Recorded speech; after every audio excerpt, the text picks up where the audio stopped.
ukero ni mwari wanyu kona hindo nginya niwe wakurihira secondary na university warikia ona ndungiconoka ugiuka guturugamia ati we ni urerirwo ni athuri ati anga ni tata wanyu wekite tata wanyu no takorire no tamenyire no goka guturugamia na nduri thuni ugatwira ati ni mami witu ati ona mwendro ucio turigainie mugunda mwene uyu ugacoka wakwa ni brother yaku ria munini na nginya hindi o ni hindi arageria guthie na mbere na muturire no ngiciona ni ona andu ni turi urimu muingi muno.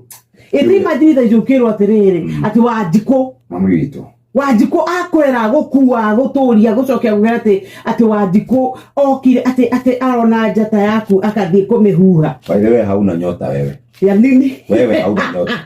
Ukiona vile Biblia inasema sasa ni nyota gani ingine mzee? Wewe hauna nyota. Kwanza vile unaongelea kuhusu watumishi wa Mungu, wewe hauna nyota kabisa. Hauna nyota. Mundu thaisi no ke anjogamia ajire ati Tabitha